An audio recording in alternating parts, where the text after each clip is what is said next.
¿Se acuerdan que hace exactamente un mes habían varios creadores de contenido y muchas personas que de verdad se atrevieron a afirmar que Kylian Mbappé era un mal deportista?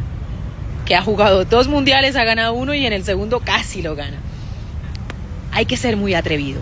Hay un montón de gente que se cree con la capacidad de decir, sí, este no es tan bueno. La forma como defiende a Vinicius, no solo en la cancha, frente al chico, la forma como se lo dice, sin taparse la boca. Porque ahí no hay necesidad de taparse la boca, hay que decirlo abiertamente. Racismo así se expone. Como le hicieron Vinicius al bailar, que siga bailando, yo estoy completamente de acuerdo. Que siga bailando, para desenmascarar a todas esas personas a las que les incomoda que un negro baile y te haga un gol como te lo hizo en tu propia casa. Y hay que hacerlo como lo hizo Kylian Mbappé justamente ante la prensa, con esa elocuencia, con esa elegancia y con esa clase en otro idioma que no es el suyo. Mis respetos para el 10 del Madrid.